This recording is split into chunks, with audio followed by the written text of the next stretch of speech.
আমি যেটা বলতে চাই, একটা ভণ্ডামি করা হচ্ছে আমাদের সাথে। মানবতাবাদ, আজকে মানবতাবাদ, মানবাধিকার, এই শব্দগুলো দিয়ে আমাদের কিভাবে ধোঁকা দেওয়া হচ্ছে। এই মানবতাবাদ বলে এই জন্যই বলা হলো, অর্থাৎ মানবতাবাদ, মানুষই শুরু, মানুষই শেষ, মানবের ইচ্ছা মতো সবকিছু হবে, এই জন্যই তারা মানবতাবাদ শব্দটা বলে। মানবতাবাদ শব্দটা বলার পিছনে উদ্দেশ্য কিন্তু খারাপ। উদ্দেশ্য কিন্তু কি? মানবতাবাদ মানে আর কোনো বাদ দিব না, আল্লাহর বাদ, আল্লাহবাদ না, এলাহবাদী, খোদাবাদী, তৌহিদবাদী না, মানবতাবাদী আমরা। আমি মানবতাবাদী মানে কি? আমি তৌহিদবাদী নয়, আমি কালেমাবাদী নয়। মানবতাবাদ মানে আমি আমার মন মতো চলবো। ফাজাআলা হাওয়াহু এলাহ, ফাজাআলা এলাহু হাওয়া, কোরআন কারীমে আছে। সে তার এলাহ বানিয়েছে তার মনের চাহিদাকে, তার মনের প্রবৃত্তিকে এলাহ বানিয়েছে। এগুলো বুঝতে হবে। ইতিহাসের জায়গা থেকে আমি বলতেছি, কারণ যারাই বলে মানবাধিকার, হিউম্যান রাইটস এবং হিউম্যানিস্ট বলে যারা নিজেকে দাবি করে, হিউম্যানিজম যারা নিজেদেরকে বলে হিউম্যানিজম, হ্যাঁ, এরাই তো বলে যে মানুষের কোনো অস্তিত্ব, গোড়া সম্পর্কে আমরা কিছুই জানি না, এবং মানুষ বিবর্তনে ভিতর দিয়ে হয়েছে। এখন আমাদের গোড়ায় যদি বানর থাকে, আমাদের গোড়ায় যদি ইঁদুর থাকে, আমাদের গোড়ায় যদি মাছ থাকে, মাছ, অথবা আমাদের গোড়ায় যদি ব্যাঙ অথবা এইভাবে সমুদ্রের কীট পতঙ্গ থাকে, এটাতে আমাদের কোনো মর্যাদা আছে? এটাতে কোনো সম্মান আছে? আমি জাহাঙ্গীরনগর বিশ্ববিদ্যালয়ের টিচার শাহনেওয়াজ, নামগুলো নিয়ে ফেলি। হাসিনা চলে গেছে, আমাদের হুজুরা সব খুশি হয়ে গেছে। হাজার হাজার তসলিমা নাসরিন আর শাহরিয়ার কবির একেবারে দাবড়ে বেড়াচ্ছে সব জায়গায় এখনো পর্যন্ত। হ্যাঁ, হাসিনা যেতে না যেতে জঙ্গি নাটক শুরু হয়ে গেছে বিভিন্ন জায়গায়। ঠিক আছে, আওয়ামী লীগের এদের যারা আগে আক্রমণ করেছে, সন্ত্রাস করেছে, এদেরকে ধরতে হবে সবাইকে। আর যারা অন্যায় করে না, এদেরকে আমরা ক্ষমা করবো। অপরাধীদেরকে না ধরে জঙ্গি খুঁজা শুরু।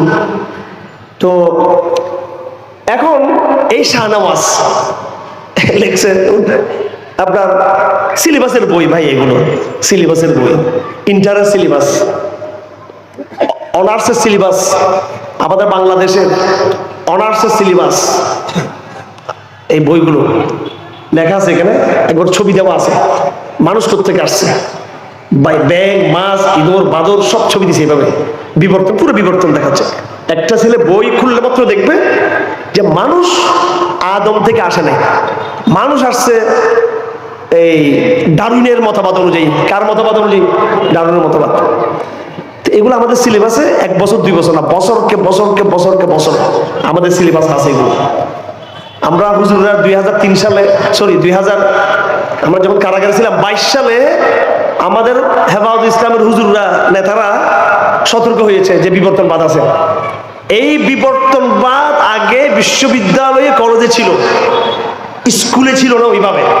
স্কুলে আসার পরে ল্যাংটা হয়ে যখন আসলো স্কুলে, তখন আমাদের হুজুররা, অভিভাবকদের চোখ খুলছে তখন।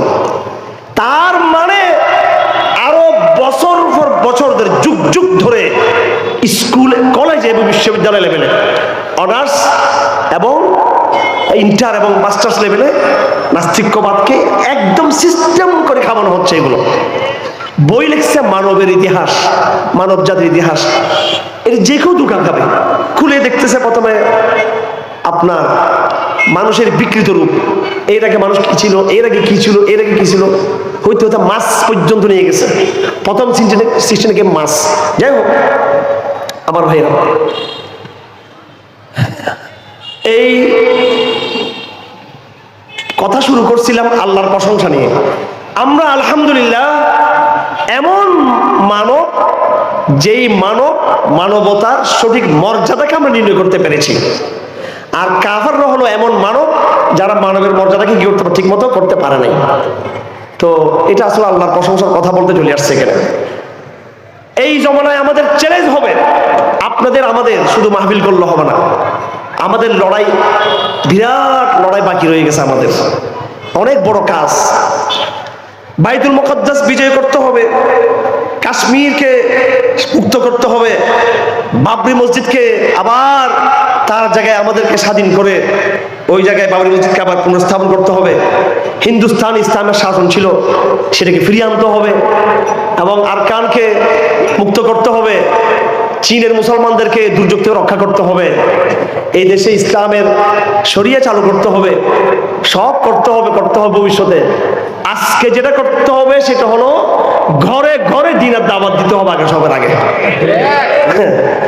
আপনি গোড়ায় আপনি ওষুধ না দিয়ে, মূল কাজ না করে, আমি একেবারে রাজনীতি ভালোভাবে বুঝে আসছি এখানে, এমন না যে রাজনীতির কথা বলতেছি না, তা না। রাজনীতি, আন্তর্জাতিক রাজনীতি সবকিছু বুঝে বলতেছি, আমাদের গোড়া ঠিক নাই।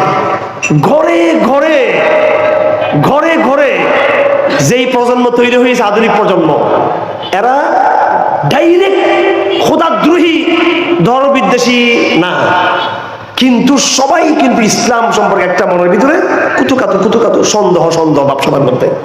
কথা ঠিক কিনা? একটা এই সংশয়বাদী জাতি তৈরি হয়েছে। স্কুল কলেজ বিশ্ববিদ্যালয়ে পড়াশোনার মধ্য দিয়ে এই জাতি পরিপূর্ণ নাস্তিক হয়ে যায় নাই।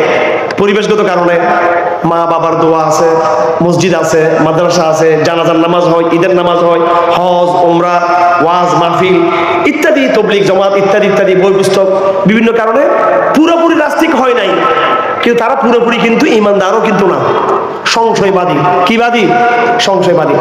এই সংশয়বাদী জনগোষ্ঠীর কারণে এখান থেকে আওয়ামী লীগ তৈরি হচ্ছে, এখান থেকেই বিএনপি তৈরি হচ্ছে, এখান থেকেই আমলা তৈরি হচ্ছে, এখান থেকে সেনাবাহিনী তৈরি হচ্ছে, এখান থেকে গোয়েন্দা বাহিনী তৈরি হচ্ছে, এখান থেকে পুরো রাষ্ট্র তৈরির সমস্ত কাফেলা তৈরি হচ্ছে এখান থেকে। কথা ঠিক নাকি বেঠিক?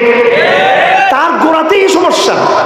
সে ডাইরেক্ট নাস্তিক হয় নাই। আমি যে বলতেছি, যে সমস্ত পুলিশরা ভাই আমাদেরকে পিটাইছে, বুঝছেন নি, এই পিটাইটি দিয়ে বলতেছে আমি আগামী সপ্তাহে উমরা যাবো, আমি আমাদেরকে সাইজ করে আমাকে ক্রসফায়ার হুমকি দিল শহীদুল হক সাহেব, পুলিশের আইজিবি, যে যাও ক্রসফায়ার নিয়ে যাও। আমাকে তার অফিসারকে বলতেছে, মানে ধমক আর কি, ভয় লাগাচ্ছে। তো ওইটা শুনি কিছুক্ষণ পর আবার ওনার সামনে আমি হাসি দিয়েছি। আমি কারণ আমি একটু নাটকটা দেখাই, বলে ওরা নিয়ে যাও তো, ক্রসফায়ার নিয়ে যাও। সে এটা বলে সে দাঁড়াই গেছে, দাঁড়াইয়া প্রথমে হাত দিল জায়নামাজের, মাগরিব নামাজে সে দাঁড়াইল। মানে ক্রসফায়ারে দাও আর মাগরিব নামাজে জায়নামাজ, এটার ভিতরে মাত্র 30 সেকেন্ড থেকে 2-3 মিনিট সময়, 1-1.5 মিনিট সময় ছিল এর ভিতরে। আমি তামাশা দেখতেছি এটা। অর্থাৎ আমার ভাইয়েরা, এদের কথা হলো আমি নামাজ পর্যন্ত ঠিক আছে, হজ পর্যন্ত ঠিক আছে, রোজা পর্যন্ত ঠিক আছে, টুকটাক মাহফিল টাফিল এগুলো ঠিক আছে, কিন্তু ইসলামকে সাংবিধানিক জায়গায়, ইসলামকে রাষ্ট্রের চেয়ারে, ইসলামকে আইনে আদালতে, ইসলামকে ব্যাংকে এবং কর্পোরেট জায়গাগুলোতে ইসলামকে আমরা চাই না। ওরা সেটাই বলে, ওইটা বলতে চাই। আমরা ইসলাম মাগরিব নামাজ পড়বো, সিলেবাসের মধ্যে ইসলাম কি করবে? নাউজুবিল্লাহ। ইসলামিক সিলেবাস, ইসলামী রাষ্ট্রবিজ্ঞান হতে পারে না, অর্থনীতি ইসলামকে দিয়ে হতে পারে না, বিজ্ঞান ইসলামকে দিয়ে হতে পারে না, বরং ইসলাম ভিত্তিক বিজ্ঞানই কি একমাত্র বিজ্ঞান। আমরা কি বলতেছি বিজ্ঞানের সমস্ত পৃষ্ঠা একবার কোরআন শরীফ এবং বুখারী শরীফ বানিয়ে ফেলতে হবে? বিজ্ঞানের সমস্ত সূত্র বয়ান করেন, ফিজিক্স, বোটানি, অ্যাস্ট্রোনমি, আরো যত আছে সবকিছু বিবরণ তুলে ধরে। এরপরে কোরআন বোটানি সম্পর্কে কি বলছে, কোরআন উদ্ভিদ সম্পর্কে কি বলছে, কোরআন ফিজিক্স সম্পর্কে কি বলছে, কোরআন অ্যাস্ট্রোনমি সম্পর্কে কি বলছে, বয়ান আছে না নাই কোরআন শরীফে? আকাশ মহাকাশ বিজ্ঞান সম্পর্কে কোরআনের সূরা ইয়াসিনের মধ্যে আছে না নাই? আছে না নাই? বিজ্ঞানের আয়াত বেশি কোরআন শরীফে নাকি রমজান মাসের রোজার আয়াত বেশি? বলেন, বিজ্ঞানের আয়াত বেশি নাকি নামাজের আয়াত বেশি? বলেন না তো।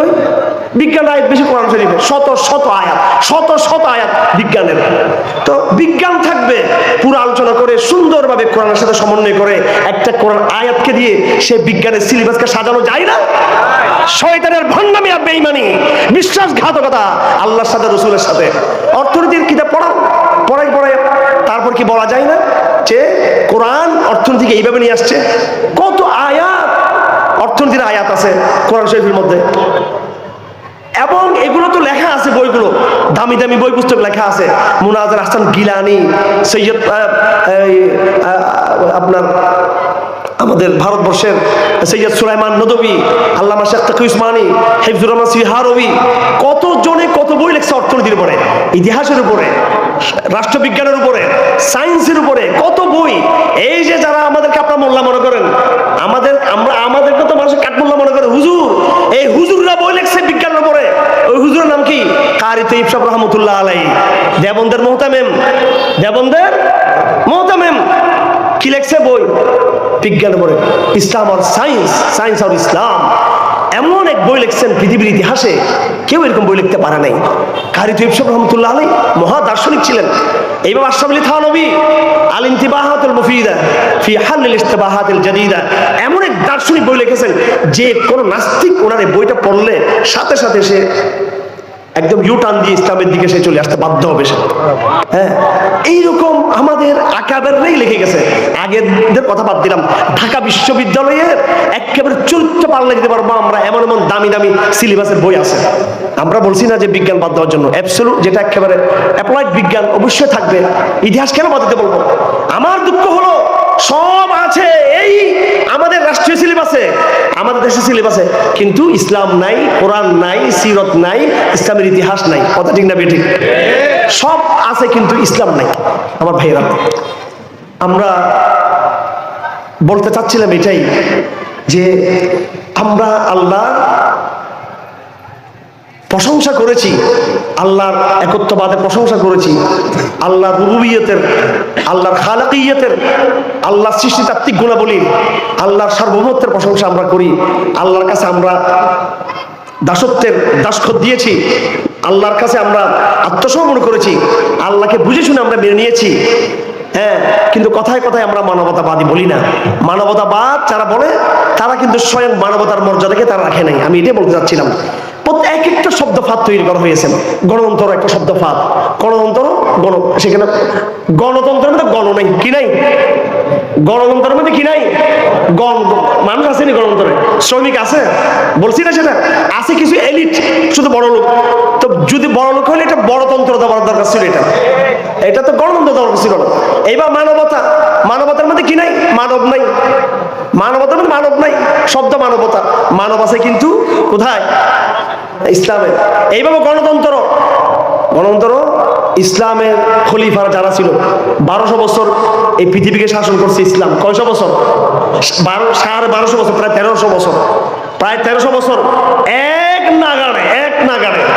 মাঝখানে আংশিক কয়েক বছর যে ডিস্টার্ব হয়েছিল তাতারিদের আক্রমণে। কাদের আক্রমণে? তাতারিদের আক্রমণে আংশিক। আরেকটা যুদ্ধ হয়েছিল ক্রুসেডদের সাথে, আংশিক।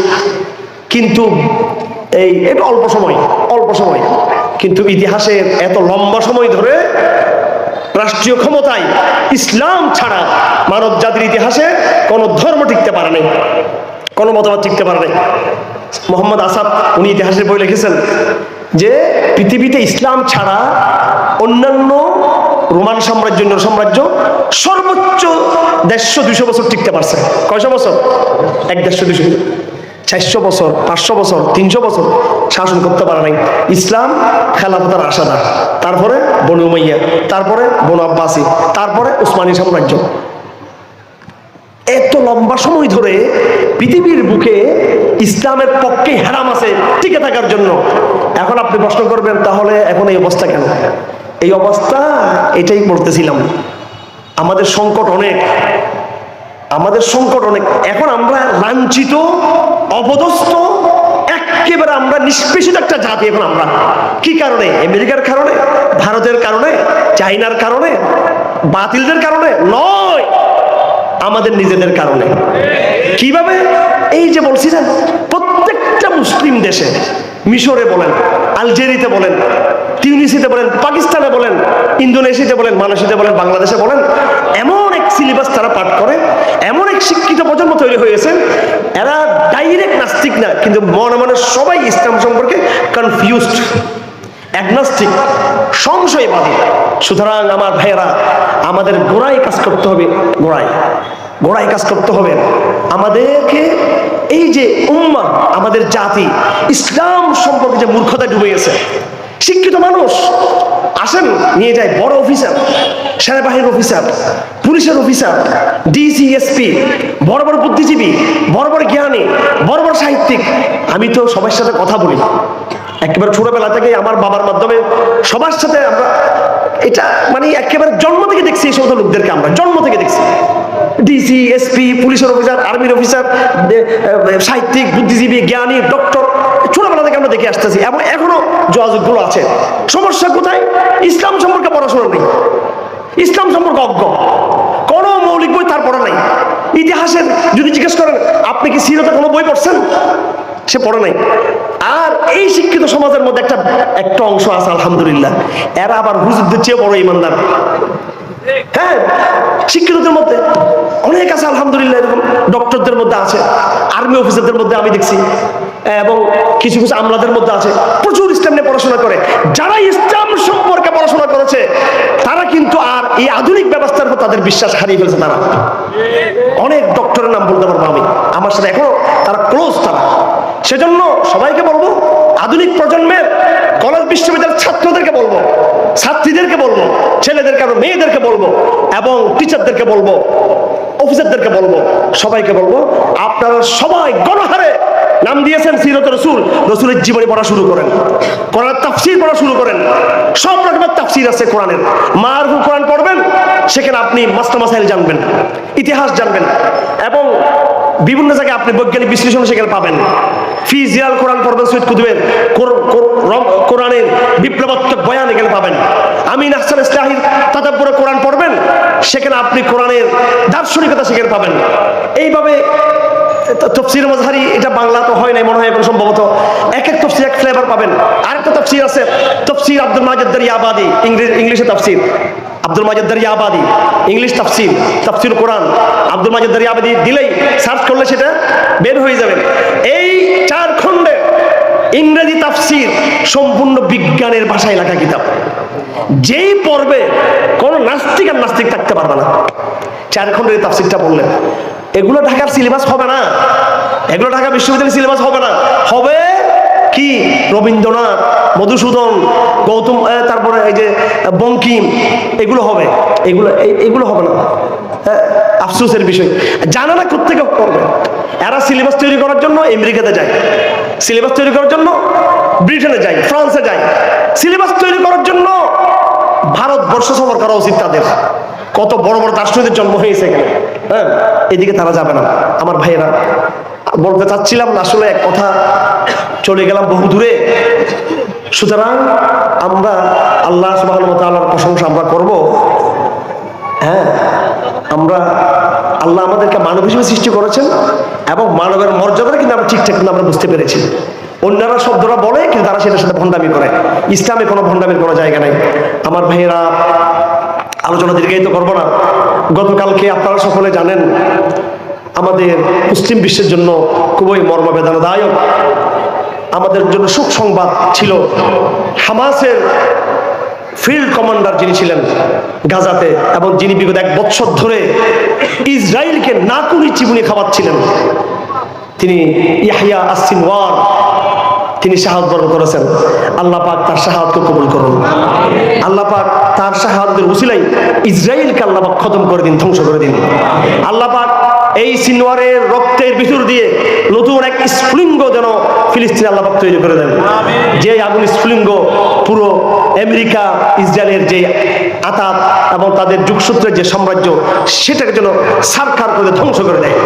আমার ভাইয়েরা, এই সিনওয়ার শহীদ হয়েছে, তিনি শাহাদাতের মর্যাদা পেয়েছেন। এই লড়াই সিনওয়ারের একা লড়াই নয়। এর আগে হামাসের নেতা ইসমাইল হানিয়াকে হত্যা করা হয়েছে, শহীদ করা হয়েছে। তার আগে আরো অনেক আগে 16, 17, 18 বছর আগে শহীদ করা হয়েছে হামাসের নেতা আব্দুল আজিজ আল-আনতিসি, এবং তার কিছুদিন আগে হামাসের নেতা শেখ আহমদ ইয়াসিন রহমতুল্লাহ ওনাকে শহীদ করে দেওয়া হয়েছে, এবং ওসামা বিন লাদেন, মোল্লা ওমর, ওনাদেরকে শহীদ করে দেওয়া হয়েছে। এইভাবে অনেক বড় বড় নেতৃবৃন্দ চলে গেছেন ইসলামের এই জোয়ারের জিহাদের ময়দান থেকে, কিন্তু জিহাদ কিন্তু বন্ধ হবে না ইনশাআল্লাহ আজিজ।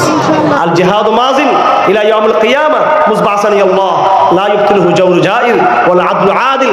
হামাসের নেতাদেরকে শহীদ করে দেওয়ার মাধ্যমে এই জিহাদ আর শক্তিশালী হবে ইনশাআল্লাহ আজিজ। এবং এই বাইতুল মুকাদ্দাসের বিজয় এটা আমাদের সময়ের ব্যাপার। তারা যত বাড়াবাড়ি করবে তাদের ধ্বংস তত কাছাকাছি হবে ইনশাআল্লাহ আজিজ। আমার ভাইয়েরা, আমাদের এখন বর্তমান সময়ে করণীয় নির্ধারণ করতে হবে। এই সম্পর্কে আমি কথা বলে আমার আলোচনা শেষ করে দিচ্ছি। কি কাজ করব? আমাদের কাজকে কয়েক ভাগে ভাগ করতে হবে। একটা কাজ হলো আমাদের আভ্যন্তরীণ কাজ, আভ্যন্তরীণ মোটিভেশন, আভ্যন্তরীণ কাউন্সিল। এটা এক নম্বরে এজেন্ডা হতে হবে। আমাদের নিজেদের মধ্যে ইসলাম একটা জাগরণ তৈরি করা। যারা সাধারণ, যারা শিক্ষিত সমাজ আধুনিক শিক্ষা ব্যবস্থা থেকে তারা যে বেরিয়ে আসছে, ছাত্র, স্টুডেন্ট এবং শিক্ষিত সমাজ, ব্যবসায়ী, আমলা, সুশীল, শিক্ষিত সমাজ বলতে যাদেরকে বোঝা যায়, এদের ভিতরে দ্বীনের আস্থা ফিরিয়ে আনতে হবে, দ্বীনের বিশ্বাস ফিরিয়ে আনতে হবে, নতুন করে তাওহীদের দাওয়াত এদেরকে দিতে হবে। এরা এই সিলেবাস পড়ে এদের মাথা নষ্ট হয়ে গেছে। এরা কোরআনে কারীমে আল্লাহ পাক সুবহানাহু ওয়া তাআলা মুনাফিকদের কথা নিয়ে আসছে, বারবার মুনাফিকদের কথা কেন আনছে? ইসলামের জন্য বড় থ্রেট হলো নিজের ঘরের ভিতরে নেফাক তৈরি হওয়া। একটা মুনাফিক প্রজন্ম হয়ে গেছি আমরা একদিকে আমাদের এক পা মসজিদে, আর এক পা খালি পায়ে শহীদ মিনারে দাঁড়াচ্ছি। আমরা মসজিদ ছাড়া খালি পায়ে কোথাও সম্মান করা তাজিমের নিয়তে জায়েজ আছে? সত্য কথা বলেন, জায়েজ আছে নাকি? কোন মাজারকে খালি পাইয়ে তাজিম করা যাবে? সেজদা করা যাবে? তাজিম করা যাবে? তাজিম করব মসজিদকে।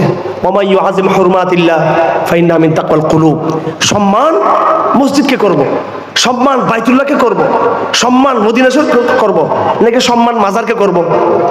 পীর আউলিয়ার মাজারকে সম্মান করা যাবে? পীর আউলিয়া যিনি শুয়ে আছেন কবরের ভিতরে, তার জন্য দোয়া করা যাবে, জিয়ারত করা যাবে। কিন্তু মাজারের বিল্ডিংকে সম্মান করে স্যান্ডেলটা আপনি খুলে আনবেন, খালি পায়ে উঠবেন, জায়েজ আছে? জায়েজ আছে নাকি এরকম? খালি পায়ে শহীদ মিনারে উঠবে, জায়েজ আছে? এই যে বিষয়গুলো আমাদের এই যে এরপর আপনি আফাতুমিনুনা বিহাযিল কিতাব ওয়া তাকফুরুনা বিবা'য, কিছু কোরআন মানতেছেন, কিছু কোরআন মানতেছেন না। নামাজের জায়গায় কোরআনকে মানতেছেন, নামাজের জায়গায়, কিন্তু সুদ হারাম, এই ব্যাংক ব্যবস্থা জায়েজ নেই, এই জায়গায় কিন্তু আর আপনি কোরআনকে মানতেছেন না, আবার এটাকে হালাল মনে করতেছেন। কোন পাপকে কেউ যদি পাপ হিসেবে করে, পাপ মনে করে তাহলে সেটা কবিরা গুনাহ হবে। কেউ যদি কোনো পাপকে যদি হালাল মনে করে, সেটা কি হয়ে যাবে? সেটা কি হবে? সেটা হ্যাঁ, আকিদাত তাহাওয়িয়া কিতাবে লেখা আছে পরিষ্কার, লা নুকাফিরু আহলাল কিবলাতি বিযামবিন মা লাম ইস্তাহিল্লু। আহলে কিবলাকে আমরা কাফের বলবো না যতক্ষণ না সে পাপকে কি মনে না করে, সে হালাল মনে না করে।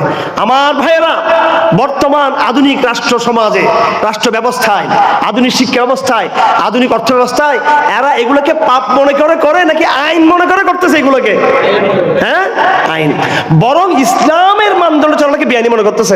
কথা ঠিক কিনা? এখন আদালত একটা বিচার গেল, ফাইসালা কি কোরআন মতো হবে নাকি ফাইসালা কি প্যানেল কোড মতো হবে, ব্রিটিশ আইন মতো হবে? ব্রিটিশ আইন মতো হবে। এবং যদি বলে যে না আমি এরকম আইন মানি না, কোরআন মানি, তখন বলবো তোমারটা হচ্ছে বেআইনি। অর্থাৎ হালালটা হারাম, হারামটা কি হয়ে গেল? হালাল হয়ে গেল। Crisis is very dangerous. এটা অনেক কঠিন কিন্তু ক্রাইসিসটা। আপনারা মনে করতেছেন মানুষ নামাজ পড়তেছে না, ইসলাম চাচ্ছে না, সেটা না। মানুষ টোটাল ইসলামকে ছেড়ে দিয়েছে। এই ছেড়ে দেওয়াটাকে তারা আবার হালাল মনে করতেছে। এইভাবে কেউ যদি অন্যায়কে হালাল মনে করে, তো ইমানে থাকবে না। সেজন্য আমার ভাইয়েরা, তাই বলে কি আমরা এই সমাজের মধ্যে অস্ত্র শস্ত্র যুদ্ধ শুরু করবো নাকি? আমরা যুদ্ধ শুরু করবো? যেহেতু এটা ব্রিটিশ শাসনের কারণে, ব্রিটিশ সিলেবাসের কারণে, পাশ্চাত্যের প্রভাবের কারণে, আমাদের দুর্বলতার কারণে আমাদের সমাজেই কি হয়ে গেছে? নষ্ট হয়ে গেছে।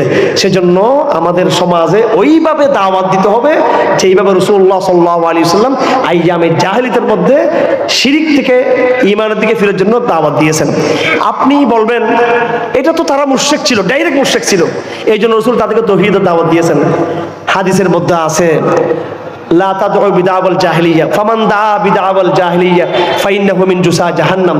কেউ যদি জাহেলিয়াতের দিকে আহ্বান করে, সেটা জাহান্নামের ময়লা। এক সাহাবী জিজ্ঞেস করলো, ইয়া রাসূলুল্লাহ ওয়া ইন সাল্লা ওয়া ইন সামা, কেউ যদি নামাজ পড়ে, কেউ যদি রোজা রাখে, তাও কি জাহেলিয়াত হবে? তাও কি জাহেলিয়াত হবে?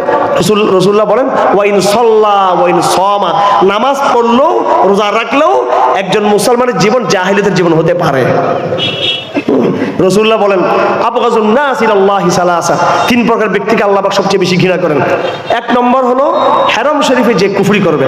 দুই নম্বর ব্যক্তি হলো ওয়া মুবতাগিন ফিল ইসলাম সুন্নাতাল জাহিলিয়া, ইসলামে আসার পরে তার আচার আচরণ, তার লেনদেন, তার আইন আদালত, তার শিক্ষা দীক্ষা জাহিলিয়াতের মতো, তো সেই ব্যক্তি ইসলাম আসার পর কুফরি করলো, জাহিলিয়াতের মধ্যে আছে।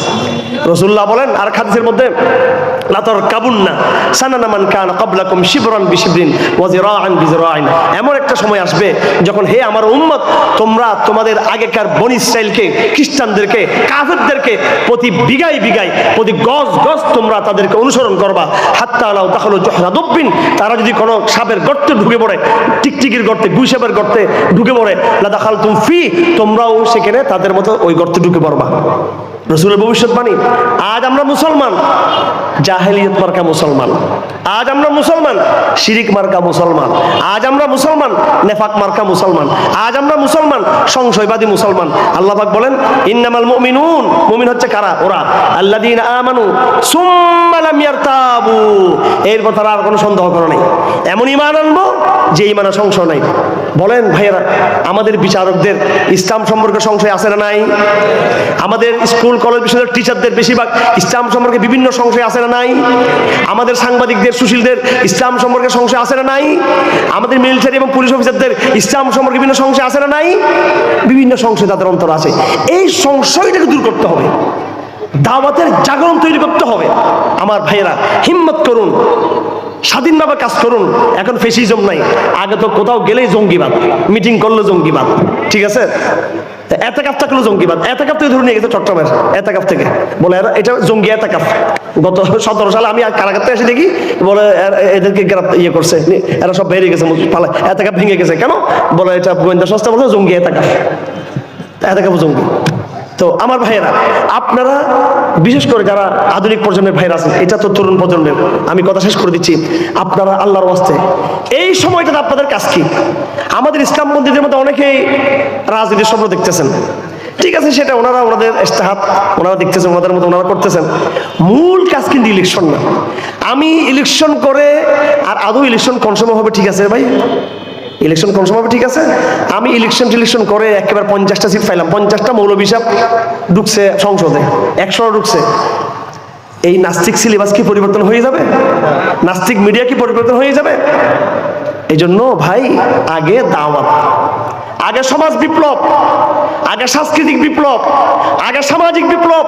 ঘরে ঘরে তৌহিদের জাগরণ শুরু করেন, স্কুলে স্কুলে তৌহিদের জাগরণ শুরু করেন, কলেজে কলেজে তৌহিদের জাগরণ শুরু করেন, বিশ্ববিদ্যালয়ে বিশ্ববিদ্যালয় প্রতিটা ফ্যাকাল্টিতে আপনি তৌহিদের জাগরণ শুরু করেন। সামাজিক জাগরণ শুরু হোক, আমাদের ছাত্র সমাজ বুঝুক ইসলাম ছাড়া সলিউশন নাই, আমাদের শিক্ষক সমাজ বুঝুক ইসলাম আমরা চাই, আমাদের আমলারা বুঝুক ইসলাম আমরা চাই, আমাদের রাজনীতিবিদরা বুঝুক, নেতারা কর্মীরা বুঝুক ইসলাম আসলে সলিউশন। তখন তো বিপ্লব এমনি করে যাবে, রাজনীতি এমনি হয়ে যাবে। আর আপনি দাওয়াত না দিয়ে, তৌহিদের মেহনত না করে, আকীদার মেহনত না করে, সমাজ বিপ্লবের কাজ না করে, সাংস্কৃতিক বিপ্লব না করে উপরতলা যদি রাজনীতি করেন, 5 বছর আমাদের হুজুরা ক্ষমতায় ছিল না বাংলাদেশে? 4 দল আমলে ছিল না? ছিল কি ছিল না? 4 দলের মধ্যে 2টা দল ইসলামিক দল ছিল, বিএনপি, জাতীয় পার্টি, জামাত ইসলামী, ইসলামিক জোট, সবাই তো ক্ষমতা। তো কি হয়েছে এরপর আমাদের ফাঁসি হয়েছে আর কি, ঠিক কিনা নাকি না? 5 বছর ক্ষমতা ছিলাম, এরপরে ফাঁসির মঞ্চে গেলাম। আমার ভাইরা, বাংলাদেশে আর এই ভুল করা যাবে না। আগামী দিনে আমরা বাংলাদেশকে অবশ্যই ক্ষমতার মসলে দেখতে চাই আমরা, 5 বছরের জন্য না। আমার ধরে কেউ টেনে নেবে সেরকম না। আমরা দেরিতে যাব, যখন যাব তখন আর নামবো না। আমরা তাড়াহুড়া করে যাব না, হুটহাট করে যাব না, হুটহাট করে যাব, হুটহাট করে দাস করে পড়ে যাব, ওই যাবাতে কোনো লাভ নাই। এজন্য ইসলাম বিজয়ী হয়েছে দেরিতে। মক্কার ডলানি খেতে খেতে, মার খেতে খেতে আরেক ডলার দিছে রাসূলুল্লাহকে আল্লাহ পাক হিজরতের, আরেক ডলার, আরেক কষ্ট। ওখানে গিয়ে কি শান্তি ছিল রাসূলুল্লাহ? লড়াইয়ের পর লড়াই, লড়াইয়ের পর লড়াই, যুদ্ধের পর যুদ্ধ, কথা ঠিক না বেঠিক? এরপরে গিয়ে ইসলাম মোটামুটি একটা জায়গা দাঁড়িয়েছে। হ্যাঁ, আল্লাহু আকবার। অনেক স্যাক্রিফাইস, অনেক ত্যাগ লাগবে আপনার। অনেক ত্যাগ লাগবে। বড় কষ্টটা হবে এখন নিজের লোকদেরকে বোঝানো ইসলাম। এই জন্য আপনার দাওয়াতের প্রশিক্ষণ দিবেন, দাওয়াতের মোটিভেশন করেন। এই সংগঠনকে অবশ্যই শুধু মাহফিলের সংগঠন না করে এটাকে একটা তরবিয়তি সংগঠন রূপান্তরিত করতে হবে। প্রত্যেক মাসে, প্রত্যেক সপ্তাহে কোরআনের দারাস দিবেন মসজিদে। আপনারা ইউনাইটেড হন, যুবকরা আপনারা দলবদ্ধ হন, সংঘবদ্ধ হন, সংগঠন কায়েম করেন এবং আপনার অর্থনৈতিক একটা ফান্ড কালেকশন করে আপনারা একটা ফান্ড তৈরি করেন। এই ফান্ড থেকে আপনারা বিধবা মেয়েদেরকে সাহায্য করবেন, স্কুলের ছেলেদেরকে যারা পড়তে পারে তাদেরকে সাহায্য করবেন এবং তাদেরকে তৌহিদের দাওয়াত দিবেন। এবং আরেকটা বিপ্লব আপনাদেরকে আমি বলে দিচ্ছি, সেটা হলো ফজর ক্যাম্পেইন। মাইক নিয়ে, হ্যান্ড মাইক নিয়ে প্রত্যেকটা মসজিদে আমাদের তরুণরা যেন অন্য তরুণদেরকে নামাজে যেন তারা ডেকে দেয় নামাজে।